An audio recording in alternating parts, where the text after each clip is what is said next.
nouvelle édition sur le RTB. Bonsoir à tous, voici les titres de ce 20h.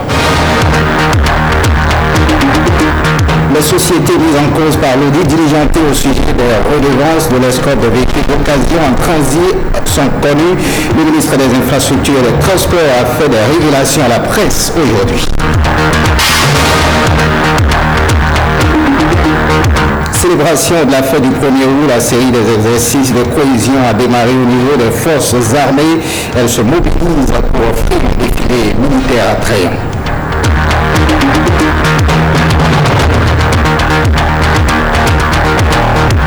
Atelier des Soglo sur les chantiers de pavage et d'assainissement de Cotonou, l'autorité municipale est allée vérifier l'avancement de ces chantiers.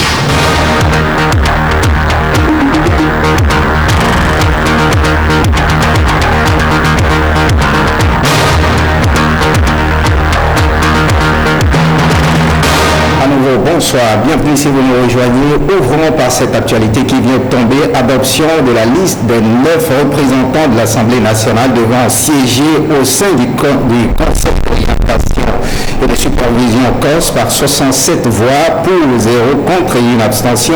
Il s'agit des députés Bako Idrissou, Kodjo Simplice, Bangana Gilbert, Tony Cyprien, Badiro Aguéman, Jimon Adolphe, Amadou Issifou, Gérard Benanchi et puis Vlavono Louis.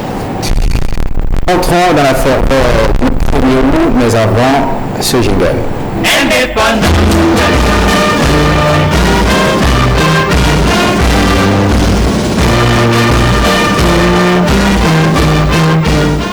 Un tour chez les forces armées à quelques jours de la célébration de la fête de l'indépendance. Les forces armées du Bénin se mobilisent pour offrir un défilé attrayant aux populations. La série des exercices de cohésion a débuté ce jour à la place de l'Étoile Rouge à Cotonou. Alain de Survaux et Mathieu Soquemont ont suivi cette première parade de nos militaires. Regardez. Jeudi 28 juillet 2016, place de l'Étoile Rouge à Cotonou. Nous sommes à 4 jours de la célébration du 56e anniversaire de l'indépendance du Bénin. Les différents corps et détachements des forces armées béninoises sont à pied d'œuvre pour être, cette année encore, à la hauteur de l'événement. Il s'agit pour eux d'apporter une touche particulière au défilé militaire prévu pour le lundi 1er août 2016, jour de la fête de l'indépendance du Bénin.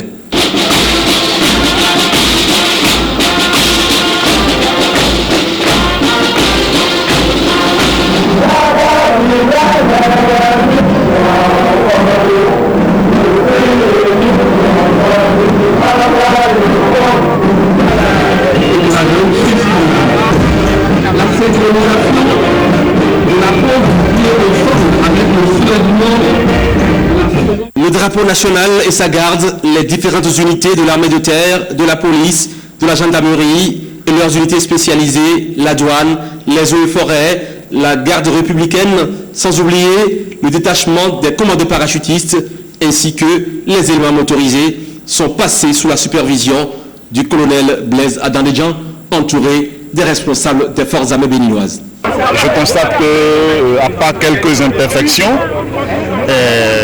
tout se passe très bien. Mais les imperfections, avec le deuxième tour, nous allons pouvoir les corriger rapidement. Demain, nous avons encore une autre occasion pour nous entraîner. Le 30 également, avant d'attendre le jour J pour le reste.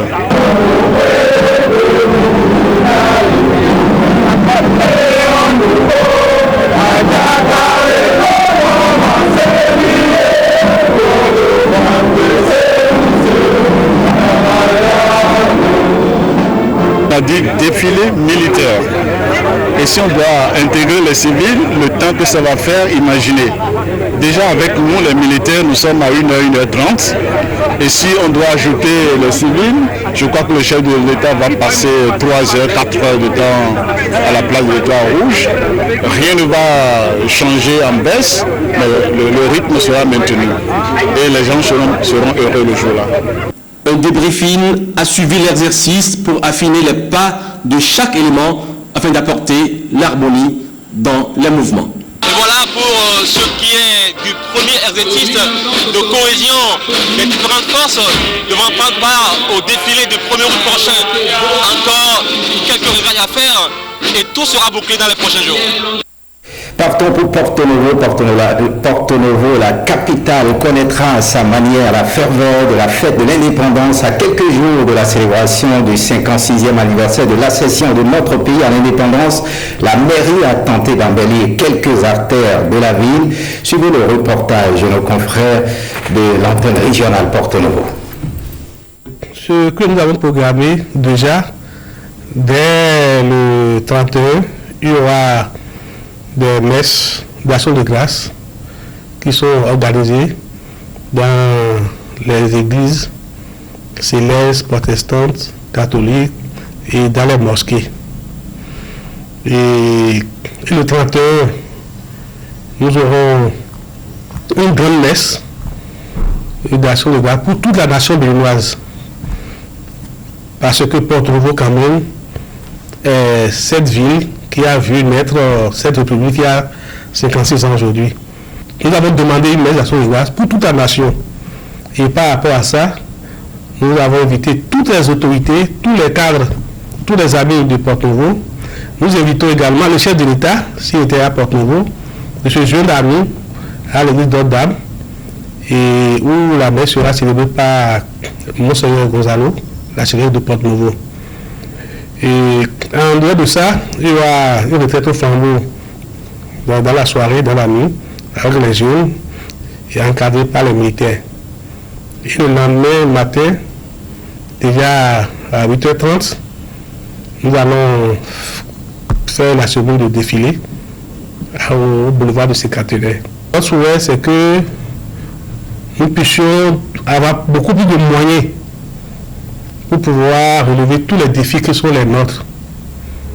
L'indépendance, c'est autre chose, mais avoir les moyens d'assumer cette indépendance, c'est encore autre chose. La volonté existe.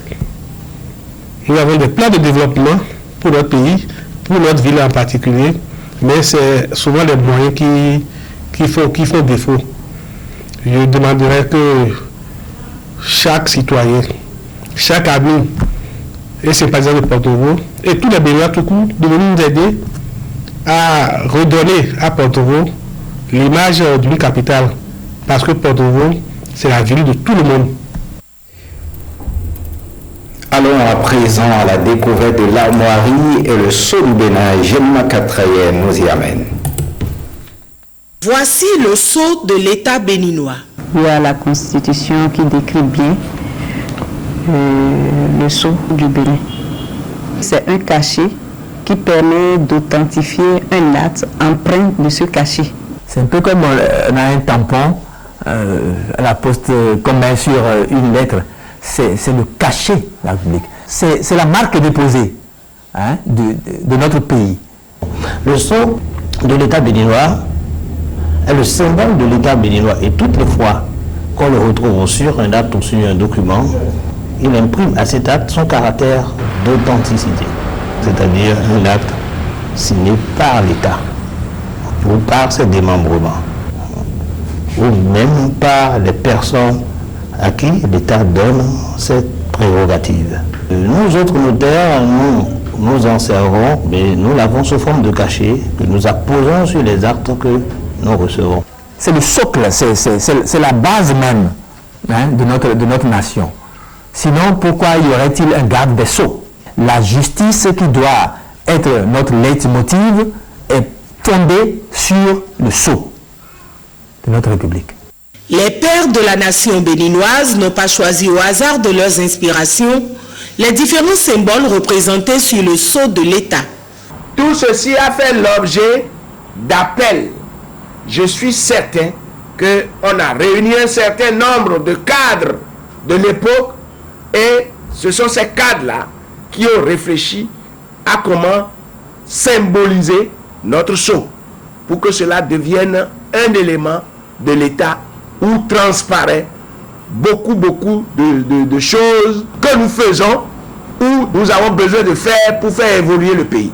Dans le sceau de l'État béninois, les choses les plus essentielles sont les deux ricardes et puis la devise du Bénin. La ricarde est caractéristique du royaume d'Anhomé. Cela symbolise la puissance publique qui est dans le sceau. La récade, c'est bien connu que c'était dans certains royaumes que cela s'utilisait, notamment dans la partie méridionale de notre pays. On a mis la flèche, qui était beaucoup plus abondamment utilisée dans la partie septentrionale de notre pays. Donc, ça veut dire qu'on n'a rien négligé. Cela me semble être le signe même de l'unité nationale. Les armoiries du Bénin se singularisent par ces deux panthères d'or. Je pense que ces deux panthères-là est le symbole de force de nous les Béninois. Quelque part, on a représenté les Tata Somba. Quelque part d'autre, on a représenté un palmier. Et vous n'êtes pas sans savoir que notre pays faisait partie des premiers pays où le palmier était très cultivé. Vous avez remarqué quelque part qu'il y a un bateau sur la mer. Ça signifie que notre pays est un pays de service. Les armoiries représentent également l'unité nationale, du nord-est au nord-ouest, en descendant jusque dans l'océan Atlantique. Vous voyez, donc, c'est des symboles qui évoquent, n'est-ce pas, l'unité nationale. Vous allez voir que c'est sur l'armoirie qu'il a été écrit notre devise: fraternité, justice, travail. Tout ça, c'est pour représenter l'État. C'est pour symboliser notre État. Et c'est des choses qui ne s'utilisent pas par tout le monde. Cela ne s'utilise que sur les documents officiels de notre État. Aucun individu n'a le droit d'utiliser ce symbole-là lorsque ce n'est pas un document qui représente l'État, ou ce n'est pas un document qui est émis ou qui est établi par l'État. Tout cela constitue le socle sur lequel se fonde notre nation. Chacun a le devoir d'aller au contact de la connaissance. La vulgarisation du sceau de l'État et des armoiries du Bénin est très utile pour la sécurité des rapports humains et la préservation de la paix sociale.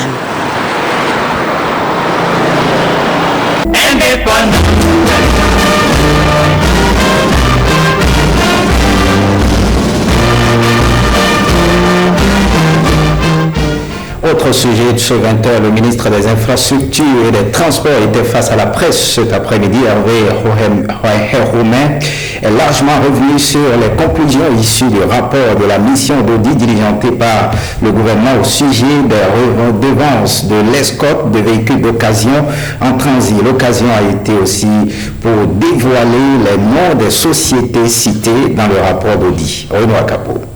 Ce rapport d'audit que je vous montre. Le rapport d'audit des redevances de l'escorte des véhicules d'occasion a de quoi donner le tournis. Les chiffres révélés par la mission d'audit diligentée par le gouvernement donnent l'ampleur des irrégularités qui s'étalent sur plusieurs dizaines de milliards de francs. Je dois dire que sur la base des données fournies par la Ségur, le montant total reversé sur la période de mars 2012 à avril 2016 à l'ensemble des prestataires impliqués dans la filière véhicules d'occasion en transit est évalué à plus de 149 milliards 306 millions de francs CFA. L'audit de ces activités a révélé de nombreux dysfonctionnements dans l'organisation de la filière et la gestion des redevances d'escorte. La minoration des frais d'enlèvement par défaut de respect de la valeur minimale en douane fixée pour les véhicules d'occasion en transit qui a généré un moins perçu de 1 milliard 216 millions 57 544 francs CFA pour l'État. Outre les écarts importants sur le nombre de véhicules déclarés et les virements effectués par la Ségur et ceux notés sur les comptes du Trésor, le rapport a relevé des paiements irréguliers au profit de divers opérateurs de la filière par surévaluation de leurs prestations. Autre dysfonctionnement, les paiements effectués à certains opérateurs de la filière sans aucun document justifiant leurs prestations. Alors, plus grave, le prélèvement par facturation sur le BFU, le bordereau de frais uniques, d'un montant additionnel de 10 000 francs au titre du guichet unique des opérations de commerce extérieur GUOS. Ce montant additionnel n'est pas prévu par l'arrêté que je vous ai montré tout à l'heure. Une douzaine de sociétés se retrouvent ainsi dans le collimateur de la justice à la lumière des conclusions issues de l'audit.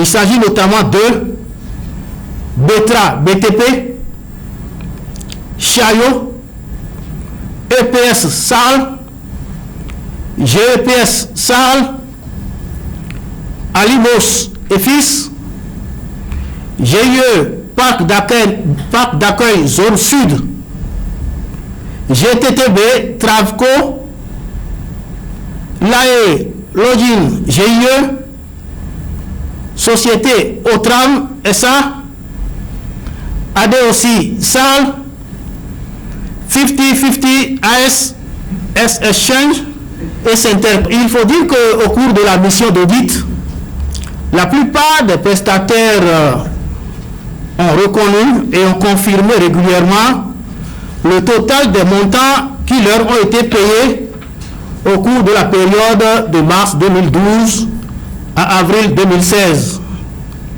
À l'exception d'une seule société, la société Betra BTP, qui a encaissé au cours de la période sous revue un montant total de plus de 14 milliards 312 millions de francs. Soucieux de restaurer la bonne gouvernance au sein de cette filière, le gouvernement entend aller plus loin. J'ai encore commandité un audit de la gestion de la sécurité elle-même. Il s'agit pour l'essentiel d'assainir les finances publiques et les mesures d'anticipation déjà généré quelques résultats. Adrien Boubedi, retour Bercail après un périple en Afrique et à l'Assemblée des Nations Unies. Il a été accueilli à son arrivée par ses collègues. Suivez ses propos à sa descente ainsi que le président Nicéphore Soglo qui revient d'un bilan sanitaire. J'ai effectivement conduit une délégation parlementaire à l'Assemblée générale des Nations Unies parce qu'à l'ordre du jour de cette Assemblée générale, il y avait l'examen d'un projet de résolution adossé à un rapport du secrétaire général qui avait pour objet l'étude et l'appréciation de l'interaction entre l'Organisation des Nations Unies, les parlements nationaux et l'Union internationale des parlements qui est l'organe représentant les parlements auprès des Nations Unies. Et il nous a paru important d'assister à cette réunion parce que c'était une évaluation de 3 secteurs d'intervention importants. Le secteur femmes, le secteur genre, c'est-à-dire le rôle que les femmes doivent jouer désormais dans la bonne gouvernance, dans la démocratie et dans le développement. Et le rôle que les jeunes doivent également y jouer, car la majorité de l'humanité est composée de jeunes. Il était bon d'y aller pour porter la voix du Bénin. Nous avons aussi voulu y aller parce que c'était une occasion pour nous de dire notre approche des problèmes qui préoccupent actuellement la société, en particulier le problème du terrorisme. Nous avons remarqué que les législations de nos différents pays s'ignorent en matière de lutte contre le terrorisme. Nous avons pensé que la tribune des Nations Unies était une bonne tribune pour plaider en faveur de l'organisation, la convocation d'une grande rencontre interparlementaire afin d'étudier ce problème d'harmonisation des législations de chaque pays en Afrique sur le plan du terrorisme. Je suis parti depuis un mois et demi et je crois qu'il est normal pour tout homme d'aller au garage comme on envoie le véhicule pour savoir dans quel état se trouvent tous les organes. Alors je fais ça systématiquement chaque année. Et donc j'étais parti à Paris pour ce faire à l'hôpital Georges Pompidou et tout s'est très bien passé.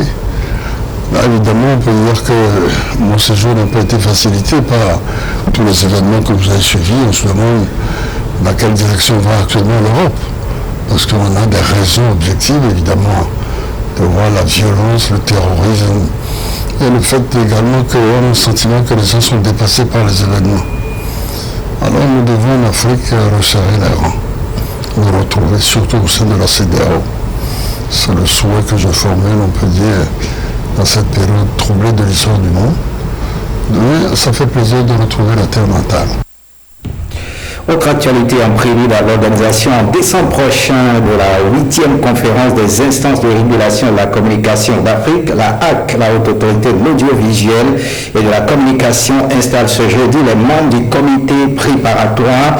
La cérémonie de lancement des travaux du comité s'est déroulée au siège de la dite institution sous la présidence de Adam Bonitessi. Bernard Diawé, Marie-Louise Perrin. À la session précédente, le Ghana a été choisi pour abriter la 8e conférence. Mais suite à certains manquements de devoir par le vice-président du réseau Cabral Blais Amiré, le Bénin est retenu. Entre autres manquements, en effet, il n'a pas participé à la deuxième réunion du comité d'orientation tenue le 20 juillet 2015 à Niamey au Niger, au cours de laquelle le thème central de la 8e CICAF a été retenu.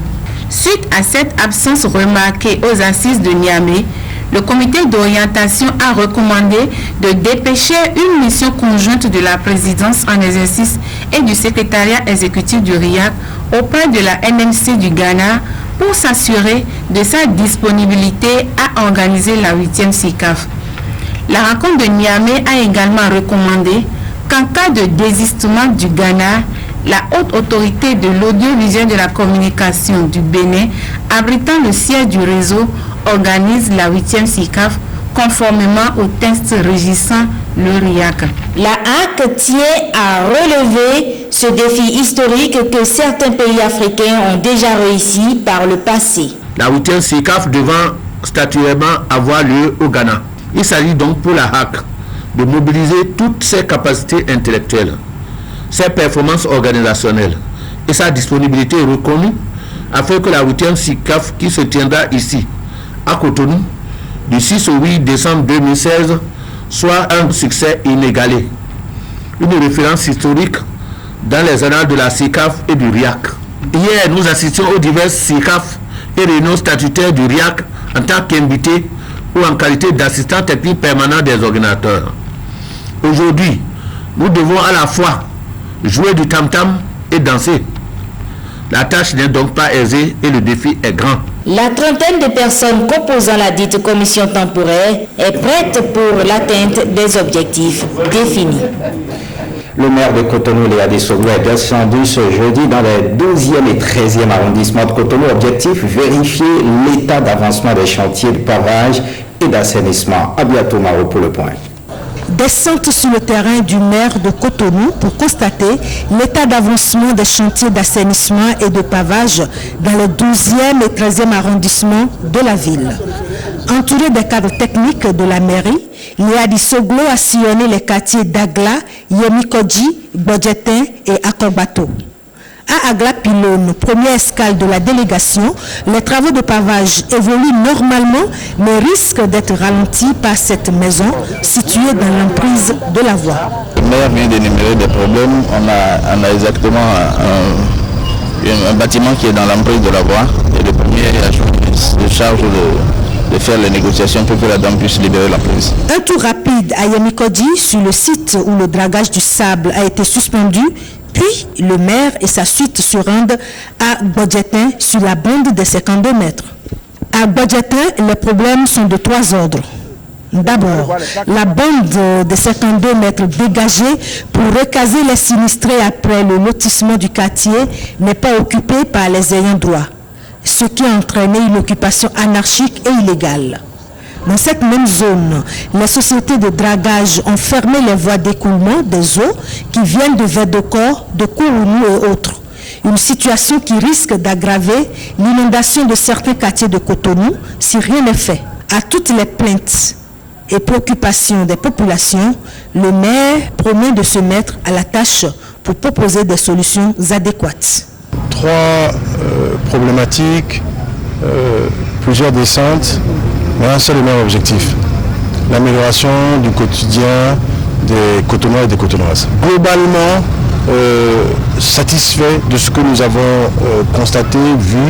Alors, bien entendu, il y a des problèmes, ils seront réglés, mais ils seront réglés dans les règles de l'art, en tenant compte de ce que nous ne sommes pas contre les populations, nous devons développer Cotonou, mais pas contre les Cotonois.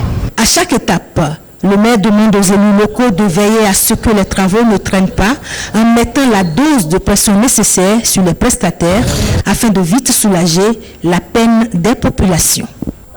Santé, dans cette édition, le Bénin a célébré la journée, la communauté internationale a célébré ce jeudi la 7e édition de la journée mondiale de lutte contre l'hépatite, mise sous le thème éliminer l'hépatite. C'est une journée instaurée pour réfléchir sur les dégâts que cause ce fléau, puis trouver des moyens de l'enrayer. Pétroni Locoso et Cécile Mondé pour le compte rendu. Réduire le taux de l'hépatite au Bénin, c'est la préoccupation des spécialistes de la santé réunis ce jour. Une occasion pour eux d'attirer l'attention des populations sur l'existence de cette épidémie et se doter des moyens pour son éradication. Au Bénin, 1,3 million de personnes sont atteintes d'hépatite B ou d'hépatite C, soit environ un Béninois sur 7, ce qui fait la particularité de ces endémies. C'est seulement leur évolution silencieuse. Cela voudrait dire quoi? Quelqu'un qui est atteint de cette maladie, que pendant 20 ans, silencieusement, développer ce problème de santé.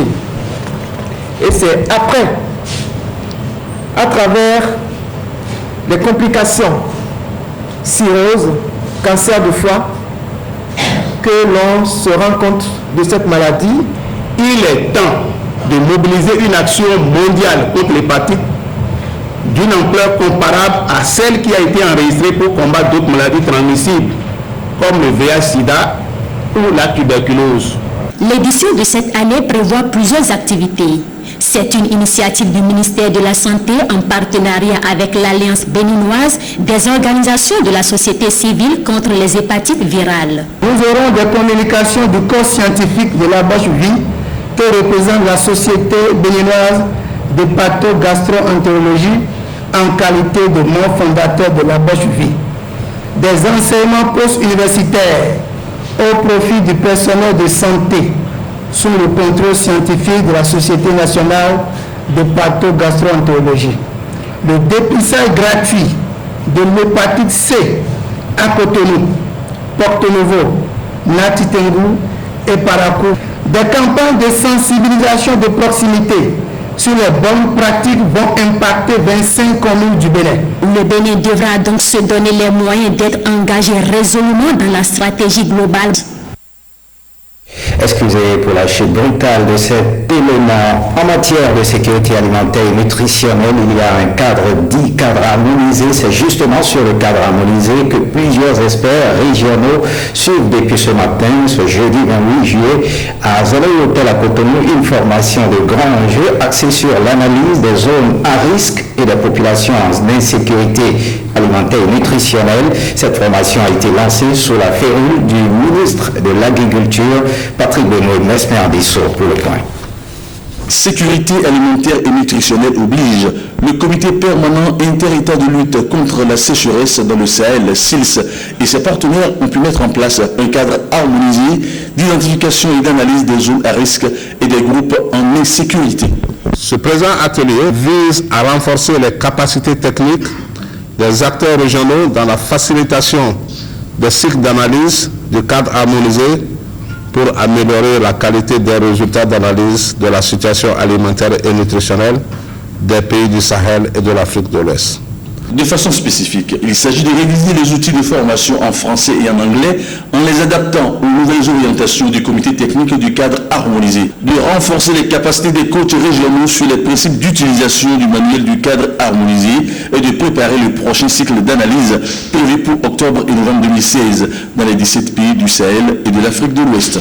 Je voudrais, par conséquent, exhorter tous les participants ici présents à s'impliquer activement et de manière constructive aux échanges, mais aussi à jouer pleinement leur rôle dans l'animation de cet atelier, car ce n'est qu'ensemble que nous pourrons relever les défis majeurs d'enrayer l'insécurité alimentaire et la pauvreté dans l'espace CEDEAO. Le succès de cette formation dépendra beaucoup des contributions de chacun de vous lors des séances de travail. À l'issue de cet atelier, les formateurs régionaux se rendront dans leurs pays respectifs pour y animer des sessions de formation. Fin de ce journal, merci de l'avoir suivi. Suivez à 21h le film Le trône vide de la série Les écrans de Fapa et à partir de 22h le feuilleton Les choix de l'amour et Wondek, le journal du soir vous parviendra à 23h30 avec Héloïse Ouinator. Retrouvez cette édition sur le site de l'ORTD www.ortd.bj. Merci de votre fidélité, à très bientôt.